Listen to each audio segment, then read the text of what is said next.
দাও ইখলাস এমন মোরে ইয়া ইলাহি।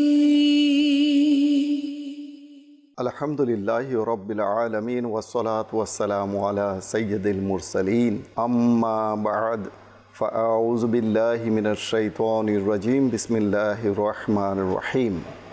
আসসালাতু ওয়াসসালামু আলাইকা ইয়া রাসূলাল্লাহ ওয়া আলা আলিকা ওয়া আসহাবিকা ইয়া হাবিবাল্লাহ।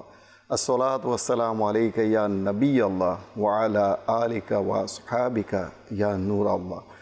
দূরেও কাছে, দেশেও প্রবাসে, যে যেখানেই রয়েছেন সকলকে একরাশ প্রীতি ও শুভেচ্ছা জানিয়ে শুরু করছি অনুষ্ঠান পারিবারিক ও সামাজিক ব্যাধি। দর্শক, যেমনটি আপনারা জানেন যে এই অনুষ্ঠানে পরিবার এবং সমাজের মধ্যে যত প্রকারের অসঙ্গতি রয়েছে, অসামঞ্জস্যতা রয়েছে এবং বিভিন্ন ধরনের পারিবারিক হোক কিংবা সামাজিক হোক ব্যাধি রয়েছে, অর্থাৎ যেগুলোকে আমরা বিভিন্ন ধরনের সমস্যায় আমরা সমস্যায়িত করতে পারি, আখ্যায়িত করতে পারি, চিহ্নিত করতে পারি, ঠিক তেমনই আজকে এমন একটি বিষয় নিয়েছি, এমন এক ব্যাধি সম্পর্কে আজ আমরা আলোচনা করব, যে ব্যাধি সম্পর্কে যদি আমরা আলোচনা না করি তাহলে হয়তো অনেকটাই দেরি হয়ে যাবে, আর এর জন্য পরিণতি ভোগ করতে হবে আমাদেরকেই। কিন্তু কি সেই বিষয়, কি এমন বিষয় যে বিষয় সম্পর্কে না জানলে দুনিয়া ও আখেরাত আমাদের বরবাদ হয়ে যাবে? শুনবো আমরা। চলুন প্রথমে দরুদে পাকের ফজিলত সম্পর্কে জেনে নিই। দরুদে পাকের অগণিত ফজিলত রয়েছে, অসংখ্য ফজিলত রয়েছে। There are a lot of benefit of reciting durud upon beloved Prophet sallallahu ta'ala alayhi wa alihi wa sallam. One of the benefit of reciting durud, যেমনটি আল্লাহ নবী সাল্লাল্লাহু তাআলা আলাইহি ওয়া সাল্লাম ইরশাদ করেছেন যে তোমরা তোমাদের মজলিসকে আমার উপর দরুদ পাঠ করে সজ্জিত করে নাও, কেননা তোমাদের এই দরুদ পাঠ কিয়ামতের দিন তোমাদের জন্য নূর হবে। সাল্লু আলাল হাবিব সাল্লাল্লাহু তাআলা আলা মুহাম্মদ সাল্লাল্লাহু আলাইহি ওয়া আলিহি ওয়া সাল্লাম। দর্শক, দরুদে পাক এর ফজিলত যে রয়েছে এত বলে শেষ করা যাবে না। যেমনটি আজকে আমরা যে ফজিলত শুনলাম, যে আমরা যেখানে আমরা আলোচনায় বসবো, যেখানে আমরা কথাবার্তা বলবো কিংবা কোনো সভা হোক বা মিটিং হোক, সেখানে সেই সভা বা মিটিং শুরু করার আগে কিংবা কোনো কনফারেন্স শুরু করার আগে, কোনো সেমিনার শুরু করার আগে আমরা যদি দরুদে পাক পাঠ করি তাহলে বরোজা কিয়ামত অর্থাৎ কিয়ামতের দিন তা আমাদের জন্য নূর হবে, আর সেই সভা এবং সেই মজলিস তাও বরকতময় ও রহমতময় হবে ইনশাআল্লাহ আজ্জা ওয়া জাল। দরুদ পাকের অনেক বরকত রয়েছে, অনেক রহমত রয়েছে। আল্লাহ তাআলা আমাদেরকে চলতে ফিরতে উঠতে বসতে দরুদে পাক পড়ার তৌফিক দান করুন। আল্লাহ তাআলা আমাদেরকে আশিকে দরুদ বানিয়ে দিন, দোয়াও করতে হবে। দর্শক, আজকের যে বিষয় রয়েছে এই অনুষ্ঠানের, আমরা ইতোমধ্যে জেনে গেছি, অনেকেই জেনে গেছি যে আজকের আলোচ্য বিষয় হচ্ছে অপসংস্কৃতি। জি হ্যাঁ, ঠিকই শুনেছেন। এই অপসংস্কৃতি কি এবং কেন, কি কারণে আজকের এই অনুষ্ঠানে আমরা এই বিষয়কে সিলেক্ট করলাম? এই ব্যাধি এমন এক ব্যাধি যা পরিবার থেকে শুরু করে গোটা সমাজ ব্যবস্থা এবং কি রাষ্ট্র ব্যবস্থাকে ভিতর থেকে কুরে কুরে খাচ্ছে উই পোকার মতো। আমরা ইনশাআল্লাহ তাআলা শুনব। চলুন প্রথমে ভালো ভালো কিছু নিয়ত করে নিই। হাদিসে পাকে বর্ণিত রয়েছে, নিয়াতুল মুমিনি খায়রুম মিন আমালিহি, মুমিনের নিয়ত হচ্ছে তার আমলের চেয়ে উত্তম। Intention of Muslim is better than his actions. So let's make some good intentions before watching this program. অনুষ্ঠানটা দেখার পূর্বে ভালো ভালো কিছু নিয়ত আমরা করে নিই, অন্তত অ্যাটলিস্ট একটা নিয়ত যেন আমরা করে নিই, আর তা হচ্ছে এই, from the beginning to the end we will watch this program for gaining the satisfaction of Almighty Allah. আল্লাহ তাবারক ওয়া তাআলার সন্তুষ্টি অর্জনের নিমিত্তে আমরা এই প্রোগ্রাম দেখব, এই অনুষ্ঠানটি আমরা দেখব ইনশাআল্লাহ আজ্জা ওয়া জাল। এই অনুষ্ঠান থেকে যে সকল শিক্ষণীয় বিষয়াদি তথা মাদানী ফুল আমরা অর্জন করব, সেই ফুলগুলোকে হৃদয়ের ফুলদানিতে সাজিয়ে এর সৌরভ দ্বারা নিজেকে সুরভিত করব, অর্থাৎ আমল করব। পাশাপাশি এর সৌরভ দ্বারা সেই সকল মুসলমানকে আমরা সুরভিত করব যারা নেকি থেকে দূরে, যারা সৎকর্ম থেকে দূরে, নেক আমল থেকে দূরে, সেই মহান হাদিসে পাকের উপর আমল করে। কি সেই হাদিসে পাক? আল্লাহ নবী সাল্লাল্লাহু আলাইহি ওয়াসাল্লাম ইরশাদ করেছেন, বাল্লিগু আন্নি ওয়ালা ওয়ায়া, পৌঁছে দাও আমার পক্ষ থেকে যদি একটি আয়াত হয়, অ্যাটলিস্ট ওয়ান ভার্স, একটি আয়াত যদি হয়, তোমরা পৌঁছে দাও অন্যের নিকট। আর এটাই হচ্ছে নেকির দাওয়াত, সৎ কাজের প্রতি আহ্বান, অসৎ কাজে বাধা দান। আল্লাহ তাআলা আমাদেরকে আমল করার তৌফিক দান করুন। স্টুডিওতে রয়েছেন আজ আমাদের সাথে, অনেক দিন পর পেয়েছি মাদানী চ্যানেলের পরিচিত মুখ, বিজ্ঞ মুবাল্লিগ আমাদের জাকির ভাই। জাকির ভাই কেমন আছেন? আলহামদুলিল্লাহ রাব্বিল আলামিন। সত্যি কথা, আপনাকে কিন্তু পেয়েছি, আলহামদুলিল্লাহ আপনাকে পেয়েছি। এমন একটা মানে অনেক সময় বলি না আমরা যে একটা সুবর্ণ সুযোগ, আপনি বর্তমানে ঢাকায় রয়েছেন, সেই সুবাদে আপনাকে পেয়ে গেছি। তো যাই হোক, ইনশাআল্লাহ আজ্জা ওয়া জাল, যেহেতু আপনি শুনে নিয়েছেন, জাকির ভাই আজকের আলোচনা হচ্ছে অপসংস্কৃতি। জি, প্রথমে আমরা আপনার কাছে আসব। বর্তমানে আমাদের যে ইসলামের যে আমাদের কৃষ্টি রয়েছে, কালচার রয়েছে, প্রথা রয়েছে, যে রীতি রেওয়াজ রয়েছে, এই রীতি রেওয়াজগুলো আস্তে আস্তে এই রীতি রেওয়াজ সংস্কৃতির স্থানটা দখল করে নিচ্ছে অপসংস্কৃতি। জি, যার কারণে বর্তমান আমাদের যুব সমাজ বিশেষত, আরও রয়েছে এর মধ্যে, আরও রয়েছে শিশু কিশোর আবাল বৃদ্ধা বনিতা, এর মধ্যে সবাই কিন্তু আনন্দ উদযাপনের নামে তারা যেই পথে অগ্রসর হচ্ছে, তারা কিন্তু ঘুণাক্ষরেও বুঝতে পারছে না তাদের এই পথে চলা কতটুকু তাদের জন্য খেসারত দিতে হবে দুনিয়া ও আখেরাতে। এমনকি ইসলাম তো আছেই, ইসলামের কেউ ক্ষতি করতে পারবে না, মানুষের যা ক্ষতি হবে সেটা হচ্ছে তার ইহকাল ও পরকাল। ঈমান বিধ্বংসী সংস্কৃতি, ঈমান বিধ্বংসী প্রথা, এটাকে প্রথা বলবো না আমরা, এটাকে কুপ্রথা বলবো। তো এ সম্পর্কে আপনার কিছু মূল্যবান মাদানী ফুল আশা করছি, যে মুসলমানকে আমাদের কি করণীয়, কি করা উচিত আমাদের। আলহামদুলিল্লাহ রাব্বিল আলামিন, আসসালাতু ওয়াসসালামু আলা সাইয়্যিদিল মুরসালিন। আজ এই সুন্দর অনুষ্ঠানে খুবই চমৎকার একটি বিষয় রফিক ভাই নিয়েছেন অনুষ্ঠানে আলোচনা করার জন্য। আল্লাহ তাআলা শুকরিয়া আদায় করছি যে আরও একবার নেকির দাওয়াত দেওয়ার মতো সুযোগ পেয়েছি। আর এমন একটা সময়ে এমন একটা বিষয় নেওয়া হয়েছে, আশা রাখি যারা দর্শক শ্রোতা আমাদের সাথে আছেন আপনারাও বুঝতে পেরেছেন কেন বিষয়টা রফিক ভাই নিয়েছেন এই সময়ে, আর কতটা প্রয়োজন বর্তমানের সময়ে এই বিষয়টা নিয়ে আলোচনা করা। শুরুতে একটা হাদিসে পাক বলবো, এরপরে এই অপসংস্কৃতির দিকে যাওয়ার চেষ্টা করব এবং এই বিষয় নিয়ে আলোচনা করার চেষ্টা করব, যা কোরআনে পাকের মধ্যে আর হাদিসে মোবারকার মধ্যে আমরা পেয়ে থাকি। ইসলাম এ সম্পর্কে কি বলে? নবী রহমত শফি উম্মত সাল্লাল্লাহু তাআলা আলাইহি ওয়াসাল্লামের আলিশান ফরমান হচ্ছে, এমন একটা জমানা আসবে যে জমানাতে আগুনের যে ফুলকি রয়েছে, কয়লা রয়েছে আগুনের, সে আগুনের কয়লা হাতের তালুতে রাখা যতটা কষ্টকর হবে, তার চাইতেও বেশি কষ্ট হবে মানুষের ঈমানকে টিকিয়ে রাখা, ঈমানকে ধরে রাখা, ঈমান বাঁচানো, এর চাইতেও বেশি কষ্ট হবে। অর্থাৎ নবী করিম সাল্লাল্লাহু তাআলা আলাইহি ওয়াসাল্লাম শেষ জমানার কথাই বলেছেন। আর যেই জমানাতে হয়তোবা আমরা আছি, এমন একটা সময় আসবে যে আগুন হাতে রাখা যে কষ্ট হবে, তার চাইতেও ঈমান বাঁচিয়ে রাখা আরো কঠিন হবে। হ্যাঁ, আরো কঠিন হবে। তো একটা কথা আছে রফিক ভাই, যে আমরা ওই জিনিসটাই খাই যেটা খাওয়া নিষেধ, আমরা ওটাই দেখি যেটা দেখা নিষেধ, আমরা ওটাই করি যেটা করা নিষেধ, কিন্তু সোজাভাবে নয়, সেটাকে একটু ঘুরিয়ে, যাতে করে মানুষ এটা বুঝতে না পারে, সভ্য সমাজ যেন এটা দেখতে না পারে। আমরা মনে করি ঘুরিয়ে নামটা দেওয়ার কারণে, ঘুরিয়ে খাওয়ার কারণে, ঘুরিয়ে দেখার কারণে হয়তোবা অন্ধ হয়ে গেছে, মানুষ দেখবে না। না, এটা মনে করবেন না। আপনি যদি নিজেকে বুদ্ধিমান মনে করেন তবে এটা ভুল হবে। আপনার চেয়েও বুদ্ধিমান লোক আছে, আর তারা এটাকে অস্বীকার করছে।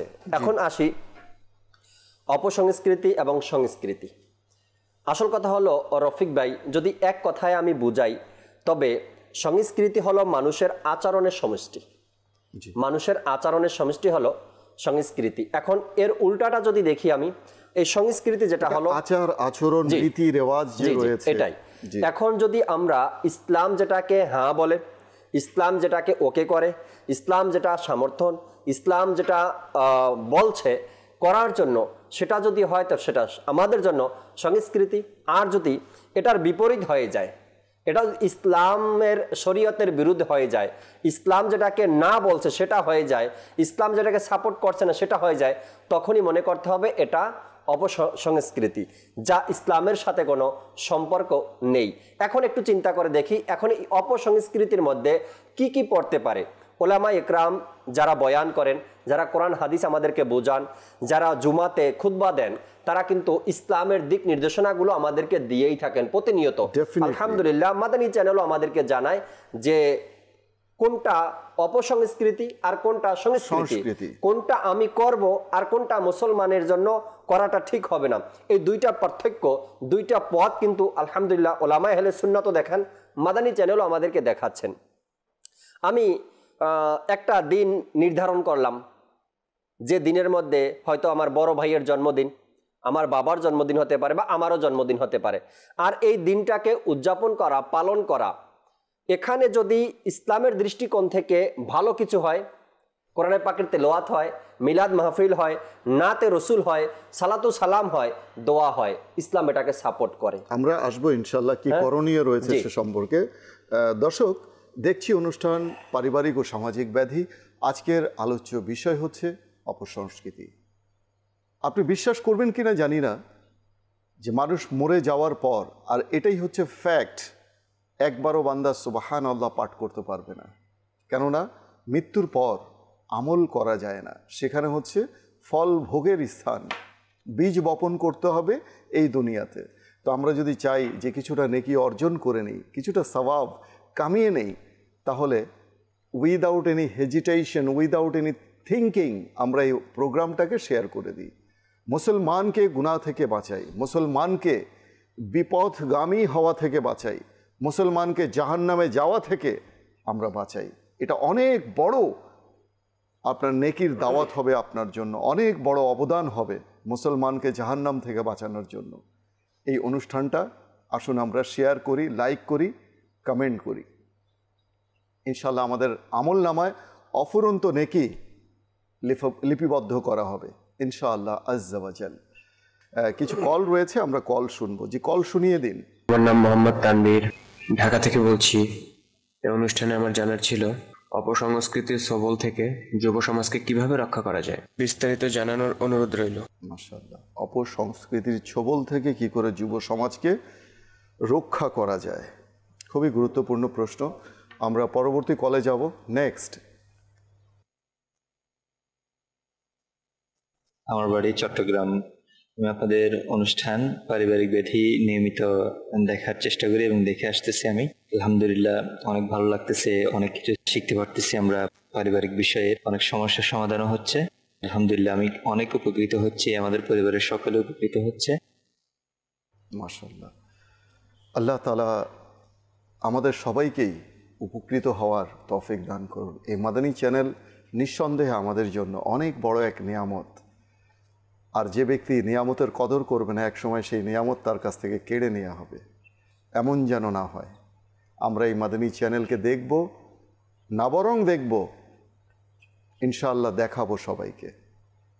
এই মাদানী চ্যানেল দেখতে আমরা সাহায্য করব, সবাইকে দেখতে উৎসাহিত করব, অনুপ্রাণিত করব। দর্শক, আজকের যেহেতু আলোচ্য বিষয় আমরা শুনে নিয়েছি যে অপসংস্কৃতি। অপসংস্কৃতি কাকে বলে অনেকেই আমরা বুঝি না, অনেকেই বুঝি আলহামদুলিল্লাহ, কিন্তু অনেকেই বিষয়গুলোকে একটু ঘুলিয়ে ফেলি যে অপসংস্কৃতি কী, সংস্কৃতি কী, কোনটা প্রথা, কোনটা কুপ্রথা, কোনটা আপনার রীতি রেওয়াজ, কোনটা আপনার যেটা রীতি রেওয়াজ আমরা বলি, যেটা মানে বর্জনীয়। তো তো সংস্কৃতির বিষয় হচ্ছে যে কোনো সংস্কৃতি যখন ইসলামী রীতি রেওয়াজ ও কার্যকলাপে প্রতিবন্ধকতা সৃষ্টি করে এবং নৈতিকতা বিবর্জিত আনন্দ উদযাপনে প্ররোচনা দেয়, তখন তা অপসংস্কৃতি বলে বিবেচিত হয়। এটা হচ্ছে অপসংস্কৃতির ডেফিনেশন, এটাই সংজ্ঞা। এই অপসংস্কৃতির প্রভাবে জাতি তার নিজস্ব স্বকীয়তা হারায়। মুসলিম সমাজ কিন্তু নিজস্ব স্বকীয়তা হারাতে বসেছে এই অপসংস্কৃতির কারণে, এবং তরুণ সমাজ হয় বিপদগামী, যে কারণে তাদের দুনিয়া ও আখেরাত হয় বরবাদ, ডিস্ট্রয় হয়ে যায় দুনিয়া এবং আখেরাত এই অপসংস্কৃতির কারণে। এটা just one of the reason, আরও তো অনেক কারণ রয়েছে। আমরা তো এক একটা বিষয় এখানে তুলে আনি আর সেটাকে অ্যানালাইসিস করি, সেটাকে বিশ্লেষণধর্মী আলোচনা করে এর ভয়াবহ দিক সম্পর্কে, এর প্রতিকার সম্পর্কে আমরা বলার চেষ্টা করি এই অনুষ্ঠানে। এমন কার্যকলাপ থেকে যুব সমাজকে রক্ষা করার জন্য প্রয়োজন জীবনের সর্বস্তরে ইসলামী সংস্কৃতিকে লালন করা, না বরং লালন করা, চর্চাও করা, এবং এর ব্যাপকতার জন্য নিজস্ব মিডিয়া সৃষ্টি করা। আমাদেরকে নিজস্ব মিডিয়া সৃষ্টি করতে হবে, যাতে করে ইসলামের যে রীতি রেওয়াজ, তামাদ্দুন রয়েছে, তাহজিব ও তামাদ্দুন যে কালচার রয়েছে, সেগুলো যেন টেলিকাস্ট করতে পারে, সেগুলো যেন বেশি বেশি করে প্রচার করতে পারে। এই জন্য প্রয়োজন হচ্ছে মুসলিম সমাজে নিজস্ব মিডিয়া দরকার। আর এই প্রয়োজনীয়তা দাওয়াতে ইসলামী অনেক আগে উপলব্ধি করেছে, অনেক আগে 2016 সালে লঞ্চড হয়েছে মাদানী চ্যানেল বাংলা। তো এর উপলব্ধি দাওয়াতে ইসলামী করে নিয়েছে অনেক আগে, কিন্তু আমরা কি করতে পেরেছি? There is a question to all of you. প্রশ্ন বিবেকের কাছে। এমন কার্যকলাপ থেকে আমাদেরকে বিরত থাকতে হবে যা আমাদের ঈমানকে বিধ্বংস করে। ধর্মগ্রন্থ আল কোরআন ও হাদিসের সাথে, আত্মা ও আচরণের সাথে, জীবনবোধ ও নৈতিকতার সাথে যার কোনো সম্পর্ক নেই, যা মানব জীবনকে কলুষিত করে এবং জীবনের ভয়াবহ পরিণাম ডেকে আনে, তাই অপসংস্কৃতি। এক কথায় সংস্কৃতিকে যা বিকৃত করে তাই অপসংস্কৃতি। আসবো মনোয়ার ভাইয়ের কাছে। জি মনোয়ার ভাই, কেমন আছেন আপনি? আলহামদুলিল্লাহ, আপনারা কেমন? মাশাআল্লাহ, আলোচ্য বিষয় আপনি শুনেই নিয়েছেন, আলোচনা চলছে। আজকের বিষয় হচ্ছে, টপিক হচ্ছে অপসংস্কৃতি। আপনার মূল্যবান কিছু মাদানী ফুল আশা করছি। জি, ভালোই লাগছিল আপনি বললেন। এর পূর্বে জাকির ভাই বলল ইসলামী সংস্কৃতির বিষয়ে। আসলে এক কথায় বলতে পারি, ইসলামী সংস্কৃতির ভিত্তি হলো কোরআন এবং সুন্নাহ। আর ইসলামী সংস্কৃতির বিপরীতে যে ধরনের কর্মকাণ্ড হয়, কিছু হয় ওই এলাকা ভিত্তিক ব্যবহারিক জীবনের কিছু প্রতিফলন, জি, আর ম্যাক্সিমাম হয়ে যায় অপসংস্কৃতি। আর যেটার মাধ্যমে ইসলামী সংস্কৃতির মধ্যে আক্রমণাত্মক প্রভাব পড়ে, তখন এই ইসলামী সংস্কৃতিকে নিয়েও মানুষ সওয়াব মনে করে গুনাহে নিপতিত হয়। জি। তো এই কথাটা আরেকটু সহজ করে, যেমন মানব জীবনে জন্ম থেকে মৃত্যু, এই জন্ম থেকে মৃত্যু, এই জন্মকে কেন্দ্র করে, মৃত্যুকে কেন্দ্র করে, এবং এই জীবনের যে সময়গুলো কাল অতিবাহিত করতে হয়, বিভিন্ন পদে পদে বিভিন্ন কর্মকাণ্ড সম্পাদন করতে হয়, আর এগুলো মানুষের ব্যবহারিক জীবনে হয়। তো ব্যবহারিক জীবনের মধ্যে এই সংস্কৃতির প্রভাবটা দেখা যায়।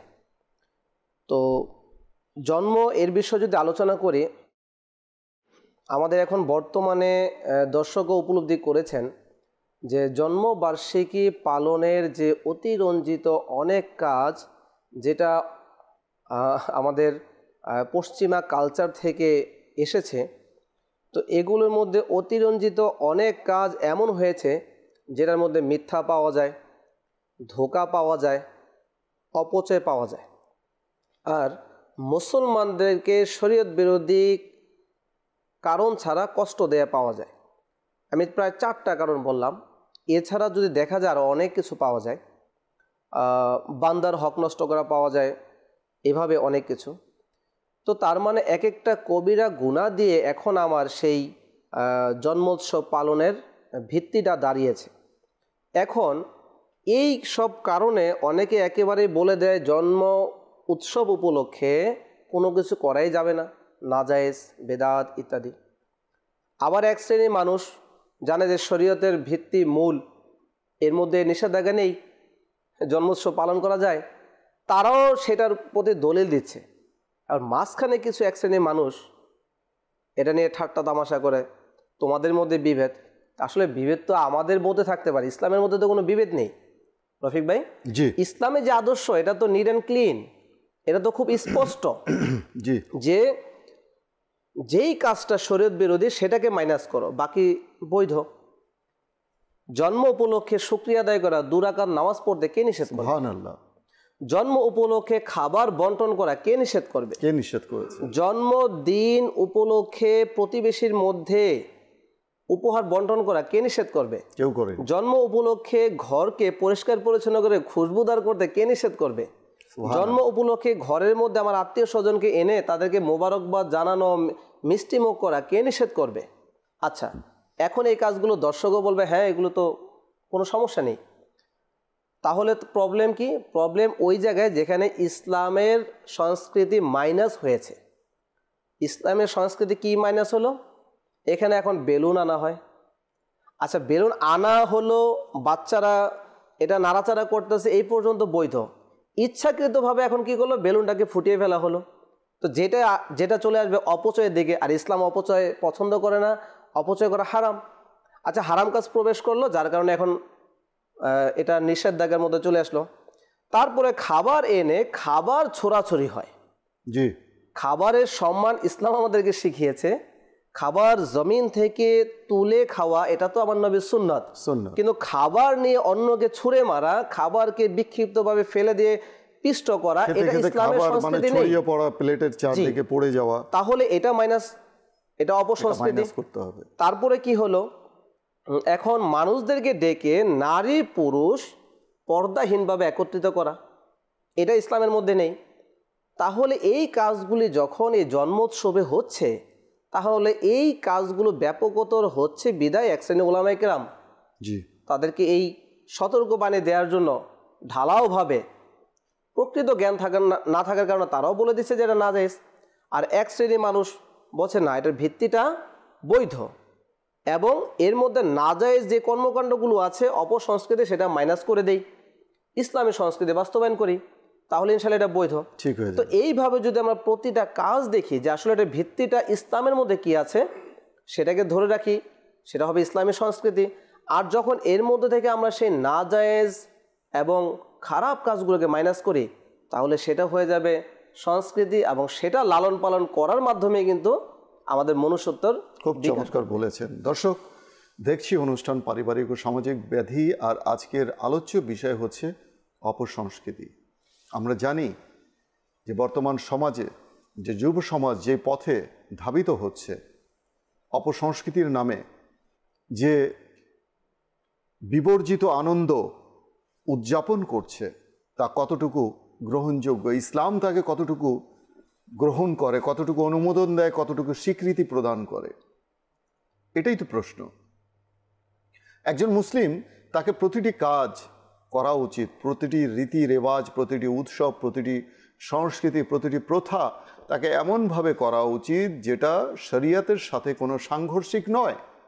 আমি সংস্কৃতি উদযাপনের নামে আমি যদি বেপর্দা হয়ে যাই, আমি যদি অবাধ মেলামেশা করি, আমি যদি সংস্কৃতির নামে আমি যদি এমন কাজ করি যেটা ইসলামে হারাম বলা হয়েছে, তাহলে সেটা আমার জন্য কতটুকু উপযোগী, সেটা কি আদৌ আমার জন্য কল্যাণ বয়ে আনবে, নাকি দুনিয়া ও আখেরাতে আমার ধ্বংস অনিবার্য?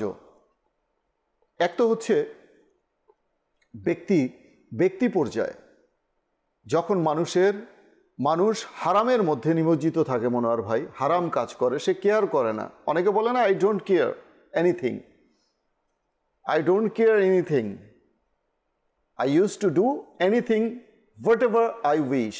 আমার যা মন চায়, যা ইচ্ছা হয়, আমি তাই করি, আমি তাই করতে পারি। তো এই কথার নাম তো স্বেচ্ছাচারিতার নাম তো ইসলাম না। আচ্ছা, ইসলাম মানে যে খুব একটা হার্ড, খুব একটা কঠিন এমনও কিছু না। এর মধ্যে ফ্লেক্সিবিলিটি রয়েছে। ইসলামের মধ্যে ফ্লেক্সিবিলিটি রয়েছে, এর মধ্যে রয়েছে কোমলতা, রয়েছে কঠোরতা। যেখানে কোমলতার প্রয়োজন সেখানে ইসলাম কোমলতা প্রদর্শন করে, যেখানে কঠোরতার প্রয়োজন সেখানে ইসলাম কঠোরতা প্রদর্শন করে। কেন করে? আমাদের মঙ্গলের জন্য। আমাদের মঙ্গল আছে এতে, আমাদের কল্যাণ আছে। একই জিনিস আমরা দেখি অনেক সময় মনোহর ভাই, যে বিড়াল যখন কোনো ইঁদুরকে যখন শিকার করে, ইঁদুরকে শিকার করার সময় কি করে, তার যে সুচালু দুটো দাঁত আছে সামনে শিকারকে ধরার জন্য, সেই দাঁত দিয়ে তার পেট ফুটো করে দেয় আর তাকে এমনভাবে কামড় দেয় ইঁদুর আর ছাড়া পায় না। কিন্তু সেই বিড়ালই সেই মুখ দিয়ে যখন তার ছানাকে, অর্থাৎ কিটেন বিড়াল ছানাকে ধরে, সদ্য মানে প্রসবকৃত এক জায়গা থেকে, যে ছানা হাঁটতে পারে না তাকে এক জায়গা থেকে আরেক জায়গায় স্থানান্তরের জন্য সে নিজে কি করে, তার ঘাড়ে কামড় দিয়ে নিয়ে যায় এ বাড়ি থেকে সে বাড়ি, আমরা দেখেছি। এই যে একটা ফ্লেক্সিবিলিটি, যেখানে ধরার শক্ত করে সেখানে ধরছে, যেখানে ছাড়ার সেখানে ছাড়ছে। ইসলাম এমন এক ধর্ম যা মধ্যপন্থাকে অবলম্বন করার নির্দেশ দিয়েছে। আবার ইসলামে কিন্তু এটাও বলা হয়েছে যে এমন কোনো কিছুই তোমাদের উপরে চাপিয়ে দেওয়া হয়নি যা তোমাদের জন্য কষ্টকর হবে। সুবহানাল্লাহ। এখন আমরা যদি বলি ইসলাম যে সংস্কৃতি আমাদেরকে দিয়েছে সেটা আমাদের জন্য কষ্টকর, তবে বোঝা যায় আমি যেটা উক্তি করছি সেটা ভুল। কেননা কোরআনে পাকের মধ্যেই রয়েছে আল্লাহ এমন কিছু চাপিয়ে দেননি তোমাদের উপরে যা তোমাদের জন্য কষ্টকর হবে। এখন আমরা নিজেকে বাঁচানোর জন্য বা নিজের মনের খায়েশটা, ইচ্ছাটাকে পূরণ করার জন্য এমন অনেক কথা বলে থাকি যে এটা না, ইসলাম এটা না হলে চলে না, বা এটা সমাজ করতে হয়, সমাজের দায়, বা এটা আমাদের সামাজিক ব্যাপার, এমন কিছু তাল বাহানা রফিক ভাই চলে সমাজের মধ্যে। তো বুঝতে হবে যে তাইলে কোরআন যেটা বলছে, আল্লাহ এমন কোনো কিছুই চাপিয়ে দেননি আমাদের উপরে যেটা আমাদের জন্য কষ্টকর। ইসলামের যে সংস্কৃতি রয়েছে বুঝতে হবে সেটা আমাদের জন্য কল্যাণকর, আর সেটার মধ্যেই মুক্তি রয়েছে। এখন ডানে বামে এরপরে বিভিন্নভাবে কথা ঘুরিয়ে পেঁচিয়ে এরপরে নিজেরটাকে সত্যায়ন করার জন্য আমরা যতই চেষ্টা করি সেটা হবে আমাদের জন্য অমঙ্গল, অন্য কিছুই নয়। একবার ভাবি রফিক ভাই, আমি যে এখন ডানে বামে কথা ঘুরিয়ে পেঁচিয়ে আমারটাকে আমি সত্যায়ন প্রমাণিত করতে চাই, বৈধতা দিচ্ছি, আমার ভবিষ্যৎ প্রজন্ম কি করবে? আমার ভবিষ্যৎ প্রজন্ম কোথায় যাবে? এই অপসংস্কৃতির মধ্যে তাদেরকে আমি ডুবিয়ে দিলাম, তাদেরকে আমি দেখিয়ে দিলাম, পথ দেখিয়ে দিলাম, আমার ভবিষ্যৎ প্রজন্মের কি হবে, তারা কোথায় গিয়ে পৌঁছাবে এই সকল কথাগুলো শুনে শুনে। তো এই জন্য অপসংস্কৃতি যেটা রয়েছে এটা ইসলাম কখনোই সাপোর্ট করে না। সবচেয়ে বড় কথা কি জানেন? দুঃখের কথা, এখানে সবচেয়ে দুঃখের কথা হচ্ছে ছোটরা যখন কোনো ভুল করে তখন নিয়ম হচ্ছে বড়দের নিষেধ করা। বড়রা নিষেধ করবে, বোঝাবে, বাধা প্রদান করবে, বাবা এই পথে যেও না। হ্যাঁ, কিন্তু সেই সব কাজে যা ইসলামের পরিপন্থী, হারাম সংস্কৃতির নামে অপসংস্কৃতি, সেখানে যদি বড়রাও পার্টিসিপেট করে এবং এডুকেটেড, ইন্টেলেকচুয়াল, তখন কিন্তু আর দুঃখের কোনো সীমা থাকে না যে আমরা যাবো তো যাবো কোথায়। আমি বলছি না সবাই, কিন্তু আছে, তাদেরও তো সংখ্যা মোটামুটি কম না। কিন্তু একবারও আমরা ভাবি না যে আমাদের পরিণাম কি হবে, কি পরিণতি হবে আমাদেরকে। আলটিমেটলি আমাদেরকে তো একদিন মরতে হবে। আমি প্রায় সময় বলে থাকি যে সব কিছু নিয়ে ডিবেটিং আছে দুনিয়াতে, আর্গুমেন্ট স্রষ্টাকে নিয়ে আছে, আপনার ঐশী গ্রন্থ যে আল কোরআন এটাকে নিয়ে আছে, আল্লাহর নবীকে নিয়ে আছে, সব কিছুকে নিয়ে ডিবেটিং আছে। But only one thing, there is no argument with that. What's that? সেটা হচ্ছে ডেথ, মৃত্যু। মনোহর ভাই, কি মুসলিম কি অমুসলিম, কি জাতি কি বিজাতি, কি ধর্মীয় কি বিধর্মী, everybody confess that I must die one day, আমাকে একদিন মরতে হবে, এবং সবাই এটা মানে, স্বীকারও করে। তো এখন মৃত্যুর পর আমি জীবিত অবস্থায় আমি কন্ট্রোল করছি, মানে কন্ট্রোল কিভাবে করছি? আমার যা মন চায় আমি তা করছি। মৃত্যুর পরে কি আমি কন্ট্রোল করতে পারবো? আমার যা মন চায় আমি নিজেকে করতে পারবো না। তো আমাদের যে মৃত্যুর পরে যে দীর্ঘ পথযাত্রা শুরু হবে সে সম্পর্কে আমাদের সচেতন হতে হবে। কিছু কল রয়েছে, শামিল করে নিন, এরপর ইনশাআল্লাহ তাআলা আবার আলোচনায় আসছি। যে কল শুনিয়ে দিন। আমি কক্সবাজার থেকে বলতেছি, চকরিয়া থেকে। আপনাদের চ্যানেল আমি দেখতেছি, তো খুব ভালো লাগতেছে। দোয়া করবেন আর কি, আমার দোয়া করতেছি, আমরা আমাদেরকে করবেন আর কি। আল্লাহ তাআলা আমাদেরকে বাস বোঝার তৌফিক দান করুন, আমাদেরকে আল্লাহ তাআলা বুঝে শুনে চলার তৌফিক দান করুন। আরও একটা কল রয়েছে, আমরা কল শামিল করে নিই। জি, নেক্সট কল। আমার নাম হাসান, আমার বাড়ি সিলেট। পারিবারিক ও সামাজিক ব্যাধি। এই অনুষ্ঠানে আমার একটি বিষয় জানার ছিল। আনন্দ উদযাপনের নামে অনেকেই ঈমান বিধ্বংসী কার্যকলাপে মেতে ওঠে।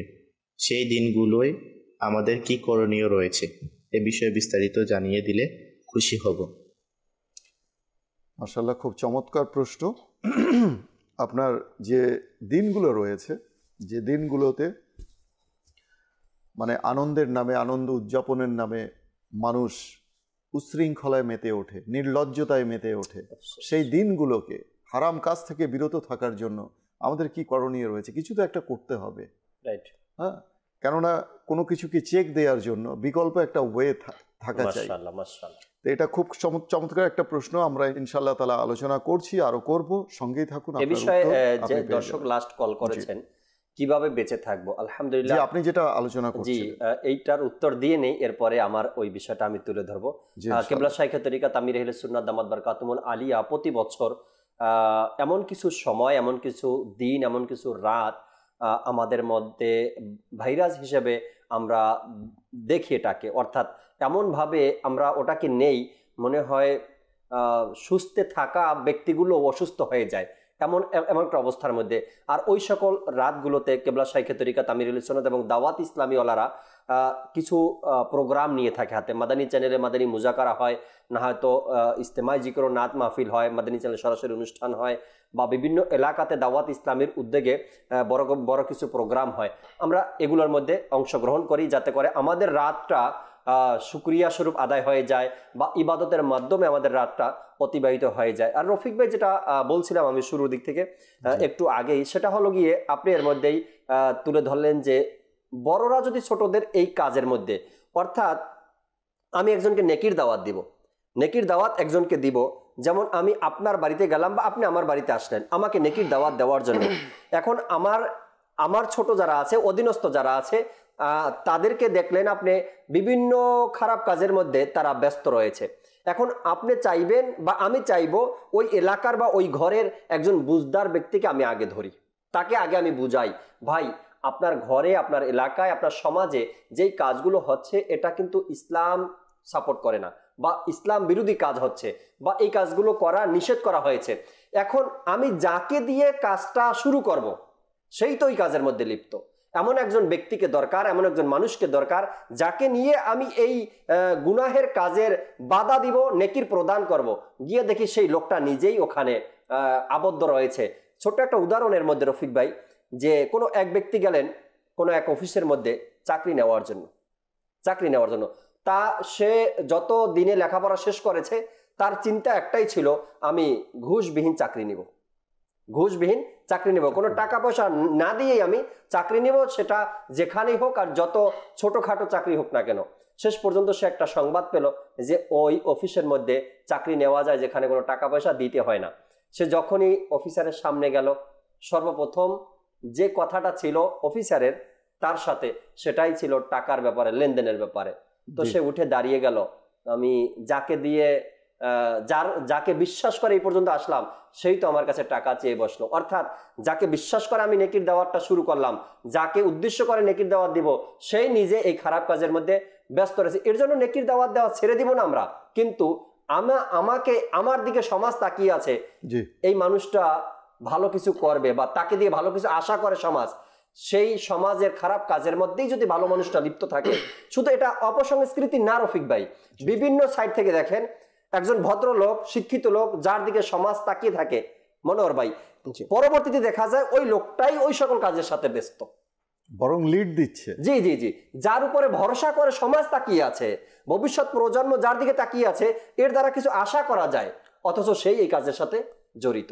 আমরা একটু খুলে ভেঙে বলি, যেহেতু অনেক সময় বলি না যে বুদ্ধিমানের জন্য ইশারা যথেষ্ট। তো আমার মনে হয় না যে এখন ইশারায় আকারে ইঙ্গিতে কথা বলার সময় এখনো আছে। দর্শক, সরাসরি একটা প্রশ্ন করি আপনাদের সকলকে। 31st নাইট সাহাবায়ে কেরামকে উদযাপন করেছেন? আপনি নিজেকে প্রশ্ন করুন। 31st নাইট তাবিন, তাবে তাবিন, আইম্মায়ে মুস্তাহিদিন, সলফে সালিহিন, গাউস, কুতুব, আবদাল, বুজুর্গানে কামিলিন, যে সকল আউলিয়া ইকরাম আমাদের এই দেশে, সোনার বাংলা বাংলাদেশে ইসলাম নিয়ে এসেছেন, তারা কি কখনো পালন করেছেন? A question to all of you. Just ask your mind, নিজের মনকে প্রশ্ন করুন, বিবেককে প্রশ্ন করুন। দেখুন, বিবেক এমন এক আদালত যা মানুষকে কখনো ধোঁকা দেয় না। সেখানে কিন্তু মানুষ দায়বদ্ধ। একজন মানুষ যখন অপরাধ করে সে কিন্তু ভাবে যে আমি অন্যায় করেছি। আর এই যে অনুশোচনা, এই অনুশোচনাটা আসে কিন্তু বিবেকের তাড়নায়, বিবেকের কারণে। বিবেক আছে বলেই অনুশোচনা। এখন কথা হলো যে এই যে অপসংস্কৃতি, এখানে কি হয়, কেন এ সম্পর্কে নিষেধ করা হচ্ছে? বেপর্দা হারাম, নির্লজ্জতা হারাম, অবাধ মেলামেশা হারাম, আরও না জানি কত হারাম কাজ এর মধ্যে রয়েছে, গান বাজনা রয়েছে, ইত্যাদি ইত্যাদি। এগুলো মাদানী চ্যানেলে অনেক রেস্ট্রিকশন আছে, যেসব কথা মুখে আনা যায় না। এটা বুঝতেই পারছেন আপনি, কারণ এই চ্যানেলটা সপরিবারে মানুষ দেখে, নিজের মেয়েকে পাশে বসিয়ে দেখে, নিজের সন্তানের মাকে পাশে বসিয়ে দেখে, বাবা মা ভাই বোন সবাই মিলে দেখে। সো নিডলেস টু সে, বলার কোনো প্রয়োজন নেই এখানে, অপারেশন করে সোজাসুজি বলার কোনো কথা নেই। এখানেও কিছুটা লাগাম মানে টেনে ধরছে বিবেক। সব কথা বলার প্রয়োজন হয় না, বুঝে নিতে হয়। যদি বলা হয় যে এখানে কি করা হয়, এর প্রশ্নের উত্তরে আমি বলবো কি না করা হয়। এখানে এমন কাজ যা শরীয়ত কখনো সম্মতি দেয় না, শরীয়ত কখনো সম্মতি দেয় না। এই যে বর্তমান যুব সমাজে আমরা যা দেখছি, তরুণ সমাজকে আজ অসত্যের ধূম্র জালে ঠেলে দেয়া হয়েছে। মনোহর ভাই, সঠিক পথের দিশা তারা পাচ্ছে না। which is the right and which is the wrong, মানে which way is right, কোন পথ আমার জন্য সঠিক, কোন পথ আমার জন্য ব্যাঠিক, কোন পথে গেলে আমি মুক্তি পাবো, কোন পথে গেলে আমি প্রশান্তি পাবো। আত্মিক প্রশান্তির নামে তারা বিপদগামী হয়ে যাচ্ছে, আনন্দ উদযাপনের নামে তারা একেবারে স্বেচ্ছাচারিতার মধ্যে লিপ্ত হয়ে যাচ্ছে। এই যে মাঝিবিহীন নৌকার মতো জীবনের লক্ষ্য হারিয়ে মাঝ দরিয়ায় খাবি খাচ্ছে তরুণ সমাজ। মাঝ দরিয়ায়, যে তরিতে, যে নৌকায় কোনো মাঝি নেই, এভাবে মুসলমান তার ধর্মীয় স্বকীয়তা হারাচ্ছে। আজ অনেক, বিশেষ করে মেয়েদেরকে দেখা যায়, সবাই না, এমনও মেয়ে রয়েছে আলহামদুলিল্লাহ যাদের ব্যাপারে কান যখন শোনে হৃদয় প্রশান্তি লাভ করে, কান শীতল হয়ে যায়। যে অমুকের মেয়ে উমুক মাশাল্লাহ খুব সুশীলা, খুব পর্দাশীলা, খুব নামাজ পড়ে, খুব ইবাদত করে। যখন কোনো প্রতিবেশীর কথা শুনি, যখন কোনো নিকট আত্মীয়ের কথা শুনি, তখন কিন্তু মনে প্রশান্তি জাগে যে আফসোস, ভালো লাগে, আমারও মেয়ে যদি এমন হতো, আমারও মেয়েটা যদি এমন হতো। তো বিশেষ করে দেখা যায় যে মেয়েদের চাল চলনে বোঝা যায় তারা ইসলামী বিধি বিধানের ব্যাপারে খুবই অজ্ঞ। ইহকালই যেন তাদের সব কিছু, এই পৃথিবী যেন সব কিছু, পরকালের চিন্তা করার মোটেও তাদের জীবনে কোনো সুযোগ নেই, এমন মনে হয় যে এমনভাবে ডুবে আছে। বেপর্দা ও অর্ধনগ্নতা মহামারী আকার ধারণ করছে। শুনে নিন হাদিসে পাকে আল্লাহ নবী কি ইরশাদ করেছেন। হাদিসে পাকে আল্লাহ নবী ইরশাদ করেছেন, হৃদয়ের কান দিয়ে শ্রবণ করুন। আল্লাহ নবী ইরশাদ করছেন, মান তাশাব্বাহা বিকওমিন ফাহুয়া মিনহুম, a person who imitates, follows and conforms to a nation is considered to belong to them. যে ব্যক্তি কোনো জাতির অনুকরণ করবে, অনুসরণ করবে ও সামঞ্জস্যতা বজায় রাখবে, সে তাদেরই, সেই দলেরই, সেই জাতিরই অন্তর্ভুক্ত বলে গণ্য হবে। কিয়ামতের দিন যদি আল্লাহর নবী বলেন আমাদেরকে যে তুমি তো বিধর্মীদের কালচার তুমি পালন করতে, তুমি তো বেপর্দা হতে, তুমি তো অবাধ মেলামেশা করতে, তুমি তো গান বাজনা শুনতে, তুমি তো কখনো এগুলোকে খারাপ মনে করনি, কখনো এগুলো থেকে নিজেকে বিরত রাখনি। তুমি আমার উম্মতের অন্তর্ভুক্ত নও, যাও আমার চোখের সামনে থেকে দূর হয়ে যাও। কাল কিয়ামতের দিনে যদি আল্লাহর নবী এমন কথা আমাদেরকে বলেন, তখন আমাদের কি উপায় হবে? আমরা কোথায় যাব? ওই একটাই তো আশ্রয়স্থল রয়েছে কিয়ামতের দিন, শাফাতে মুস্তাফা, আল্লাহ নবী সাল্লাল্লাহু আলাইহি ওয়াসাল্লামের শাফাত। কি বলবেন মুনাওয়ার ভাই? আসলে যেই সমসাময়িক যে বিষয়টা নিয়ে আপনি আলোচনা করছেন, এটা আসলে চিন্তার বিষয়, আর দিন দিন এটা কিন্তু অনেক গভীর হতে চলেছে। আর এই বিষয়টা আরেকটু ক্লিয়ার করলেই ভালো। যেমন আমরা সংস্কৃতির নামে যারা অপসংস্কৃতি লালন পালন করি, ধারণ করি, প্রচার করি, তো এই কাজের মধ্যে কিন্তু এই একটি বছর চলে যাওয়া, আরেকটি বছর আসা, এই যে টাইম, এই টাইমটাকে এখন সারা দুনিয়ার মানুষ, ম্যাক্সিমাম মানুষই বলবো যে উদযাপন করে। কিছু হয়তো খেটে খাওয়া মানুষ যাদের কখন সকাল হয় কখন বিকাল হয় এগুলো দিকে তাকানোর সুযোগ হয় না। তো এই সকল ব্যক্তি ছাড়া প্রায় সবাই এটাকে উদযাপন করে থাকে। আর যারা আল্লাহওয়ালা তাদেরও ইবাদত বন্দেগীদের সময় কাটে। কিন্তু এক শ্রেণীর মানুষ আছে যারা শুধু নিজেরাই নেকির কাজ করে না, বরং অন্যকেও নেকির কাজে উৎসাহিত করে এবং নিজেরাই গুনাহ থেকে বাঁচে না, অন্যকেও গুনাহ থেকে বাঁচানোর জন্য উৎসাহিত করে। আর সেই শ্রেণী হলো আলহামদুলিল্লাহ বর্তমানে সারা দুনিয়াব্যাপী দাওয়াত ইসলামী, দাওয়াত ইসলামী মোবালিক বৃন্দ, অন্যান্য আছে, কিন্তু দাওয়াত ইসলামের কাজটা ব্যাপকভাবে আমরা দেখতে পাচ্ছি। তো এখন এই যে বছরের শুরুটা এবং একটা বছর অতিবাহিত করা, এটা সারা দুনিয়া নিয়েছে কিভাবে? খুশির মাধ্যমে। অথচ এই জায়গাটা কিন্তু ইসলামের উদযাপনের তো অনেক ওয়ে আছে। জি, আমি যেটা বলতে যাচ্ছি রফিক ভাই, যে এই জায়গাটার মধ্যে যদি একটু চিন্তা করা হয় যে আমির আহলে সুন্নাত যে চিন্তাটা আমাদের কে সৃষ্টি করে দিয়েছে, যে প্রকৃতপক্ষে একটা বছর আমি অতিবাহিত করেছি, আমার লাইফ স্টাইল কি ইসলামিক ছিল কিনা, আমি কি গুনাহমুক্ত ছিলাম কিনা, তো সেটার চিন্তায় চিন্তিত হয়ে তওবা করে 2 রাকাত নামাজ পড়ে সেই মুহূর্তে আলহামদুলিল্লাহ, যেটা আবার পুরানো বছর এবং নতুন বছরের জন্য উপকার হবে। আচ্ছা, তারপর কি করে আমি যদি মা বাবার সাথে 1 বছর নাফরমানি করে থাকি, কষ্ট দিয়ে থাকি, মাপ চেয়ে নেই, যে জানি না নতুন বছর পাবো কিনা, আমার এই বছরটার মধ্যে আপনার সাথে যত বেয়াদবি করেছি মাফ করে দেন, ওই দিনটাই আমাদের করণীয়, ওই দিনটা এভাবে। তো এই জন্য যদি এই কাজগুলি করা হয়, এগুলো ইসলাম বিরোধী কাজ না। এই দিবস পালনের জন্য ইসলাম উৎসাহিত করে না, নিরুৎসাহিত করে না, বরং উৎসাহিত করে না, নিরুৎসাহিত করে না। কিন্তু এখন এইটাকে আমরা কিভাবে পালন করব? ধরনটাকে চেঞ্জ করতে হবে। তো এখন কেউ তো মনে করেন এই বিষয়টাকে এমন ভাবে নিয়েছে যে মনে হয় এটা ইসলামের সংস্কৃতি, এটা আমার জীবনে করতেই হবে। বরং এমন নয়। এখন যেই বিষয়টা আপনি বলেছিলেন যে এটা কেউ পালন করেছে কিনা, এখন আমাদের উপর একটা প্রশ্ন আসতে পারে, মাদানী চ্যানেল তো এই দিন রাতের মধ্যে মাদানী ফুল দেয়া হয়, এটা পূর্বে তো ছিল না, কেন মাদানী চ্যানেল দিচ্ছে? তো তার মানে বিষয়টা হইলো, আমরা জানি যখন মন্দকে দূর করতে হয় তখন ভালোর আবির্ভাব ঘটাতে হয়।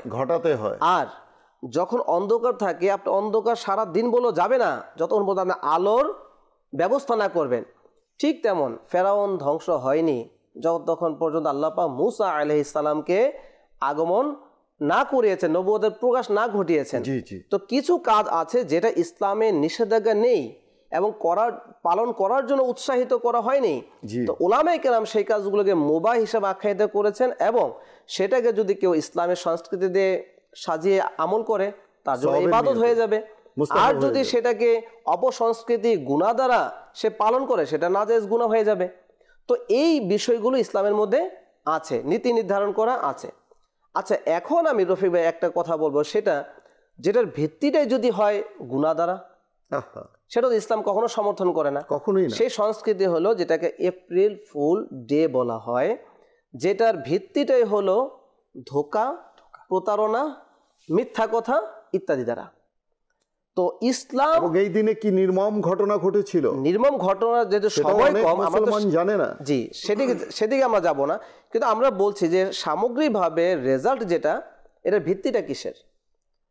জন্মের কথা আলোচনা করলাম, সেটা ভিত্তি তো আল্লাহ তাআলা কোরআনে বলে দিয়েছে নিয়ামতের শুকরিয়া আদায় করো, সুবহানাল্লাহ। তো সেটার ভিত্তি আছে কোরআনুল কারীমে আছে। আচ্ছা, তারপরে যে বিষয়টা আমরা আলোচনা করলাম, এই যে দিবস, তো যে জিনিসটা মুবাহ, সেটা ওলামায়ে কেরাম বলছে সেটাকে যেদিকে ধাবিত করবে সেটাও হয়ে যাবে, ইসলামী আদর্শ দ্বারা সাজালে সেটা ইবাদত হয়ে যাবে। এখন এই যে একটা বিষয় এপ্রিল ফুল ডে, সেটার ভিত্তিটা হলো ধোঁকা, মিথ্যা, প্রতারণা দ্বারা। তো ইসলাম এই বিষয়ে কি বলে আমরা জানি, যে মুসলিম শরীফের মধ্যে হাদিসে পাক আছে, আল্লাহ নবী সাল্লাল্লাহু আলাইহি ওয়াসাল্লাম ইরশাদ করেন, যে ব্যক্তি অন্যকে ধোঁকা দেয় সে আমার উম্মতের অন্তর্ভুক্ত নয়।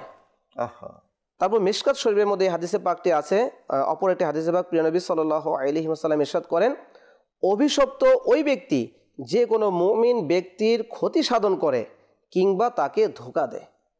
এখন চিন্তা করেন, তাহলে এপ্রিল ফুল এর যে কার্যকলাপ, এটার ভিত্তির বিষয় ইসলাম কি বলছে?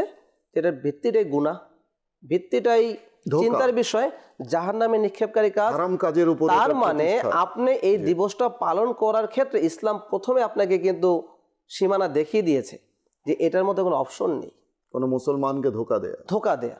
অতএব মুসলমানকে দেন, কোনো প্রাণীকে দেন বা অমুসলিমকে দেন, শিশু হোক না কেন, নিষেধ। আমি শুধু মুমিনের কথা বললাম। তো এই জন্য যে বিষয়টা আমাদেরকে স্বল্প সময় কিন্তু নিজের মধ্যে যদি অপসংস্কৃতি দমন করা জজবা জাগাতে হয়, তাহলে এই একটি অনুষ্ঠান কিন্তু যথেষ্ট। এরপরে তাকে উৎসাহিত করবে আরো বেশি জানার জন্য, মানার জন্য, তাহলে অপসংস্কৃতি থেকে বেঁচে সে ইসলামের সংস্কৃতি কিন্তু লালন পালন করতে পারবে। তো আল্লাহ আমাদেরকে বোঝার তৌফিক দান করুন। আরও ইনশাআল্লাহ তাআলা শুনবো আপনার কাছ থেকে। সময় যদিও শেষ পর্যায়ে এসেছি, জাকির ভাইয়ের কাছেও আসবো কিছু আলোচনা। SMS করেছেন আমাদেরকে, কমেন্ট করেছেন সোশ্যাল মিডিয়া থেকে ইসলামী বোন, আমি টিভিতেও দেখছি এই প্রোগ্রাম, মাশাআল্লাহ। লিখেছেন মাই ফেভারিট চ্যানেল, অবশ্যই হতেই হবে। আল্লাহ তাআলা এই চ্যানেলকে আমাদের সাথে আমরণ সম্পৃক্ত থাকার তৌফিক দান করুন। আমিন। এরপর আরেকজন বোন লিখেছেন, মাশাআল্লাহ, আলোচনা খুব সুন্দর লেগেছে তার কাছে, আল্লাহ তাআলা বরকত দান করুন। এরপর আমাদেরকে SMS করেছেন এক ইসলামী বোন রাজশাহী থেকে, জানিয়েছেন সালাম, ওয়ালাইকুম আসসালাম, কেমন আছেন আপনারা? আলহামদুলিল্লাহ ভালো আছি। আমাদের সমাজে কিছু শ্রেণীর লোক আছে যারা সংস্কৃতিকে বাদ দিয়ে অপসংস্কৃতিকে বেশি প্রাধান্য দিচ্ছে। এটা খুবই চমৎকার কথা বলেছেন আপনি, যে সংস্কৃতিকে বাদ দিয়ে অপসংস্কৃতিকে প্রাধান্য দিচ্ছে। এটা হচ্ছে মানবিক মূল্যবোধের, মানে আমি বলবো যেটা নৈতিকতার অবক্ষয়, মূল্যবোধের অবক্ষয়। মানুষ যখন ধ্বংসের দিকে যায়, মানুষ যখন ধ্বংসের দিকে এগিয়ে যায়, সেই পথেই যখন সে ধাবিত হয়, তখন তার হিতাহিত জ্ঞান লোপ পায়। সে যতই শিক্ষিত হোক, যতই সে বড় জ্ঞানী হোক, যদি তার মাঝে হারাম হালালের যদি জ্ঞান না থাকে, যে কোন কাজের মধ্যে আমার রব তাআলা রাজি আছে, কোন কাজের মধ্যে আমার নবী রাজি ও খুশি আছেন, সেই কাজ সে করবে, বাকি অন্য কোনো কাজ করবে না যে কাজের মধ্যে আমার রব তাআলা, আমার সৃষ্টিকর্তা, আমার প্রতিপালক অসন্তুষ্ট রয়েছেন। কি বলবেন জাকির ভাই? শেষ মুহূর্তে কিছু আয়াতে কারিমা এবং হাদিসে মোবারকাত তুলে ধরার চেষ্টা করছি এই কারণে যে অপসংস্কৃতি যে কথাগুলো তুলে ধরলাম আমরা সবাই মিলে, মনোহর ভাই, আপনি, আমি, এর মধ্যে কয়েকটা বিষয় ফুটে উঠে অপসংস্কৃতির যে দিকগুলো রয়েছে যেটা ইসলাম কখনোই সাপোর্ট করে না।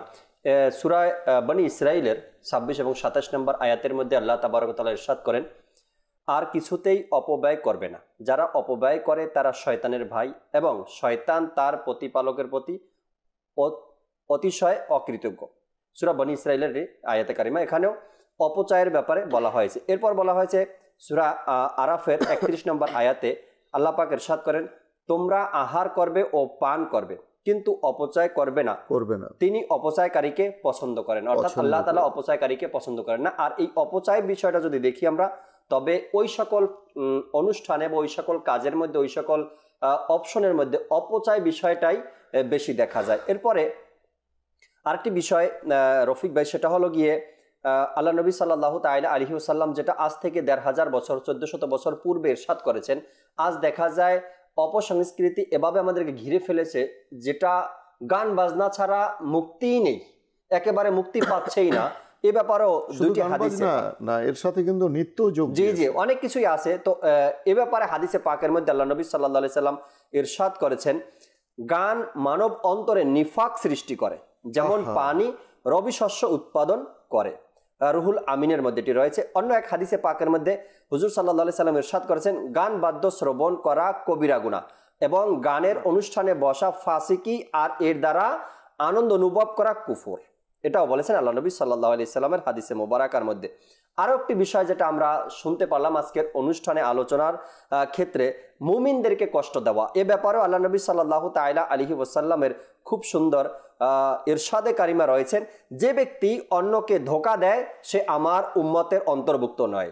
এরপরে মিশকাত শরীফের মধ্যে বলেছেন, অভিশপ্ত ওই ব্যক্তি যে কোনো মুমিন ব্যক্তির ক্ষতি সাধন করে কিংবা তাকে ধোঁকা দেয়। তো আল্লাহ নবী সাল্লাল্লাহু আলাইহি সাল্লামের হাদিসে মোবারকাগুলো শ্রবণ করি এবং আয়াতে কারিমা যেখানে অপচয়ের ব্যাপারে অন্যান্য বিষয়গুলো আল্লাহ তাবারক ওয়া তাআলা ইরশাদ করেছেন, তবেই আমাদের থেকে ধীরে ধীরে ক্ষতির বিষয়গুলো যেটা কোরআন হাদিসে রয়েছে এগুলো শ্রবণ করি, ক্ষতির বিষয়গুলো, আযাবের বিষয়গুলো, শাস্তির বিষয়গুলো, তবে আমরা ইনশাআল্লাহ তাআলা অপসংস্কৃতি যেটা রয়েছে এটা থেকে আমাদেরকে নিজে বাঁচাতে পারবো এবং ইসলামী সংস্কৃতি যেটা রয়েছে এটার প্রতি আমাদের অন্তর্ধাবিত হবে ইনশাআল্লাহ তাআলা।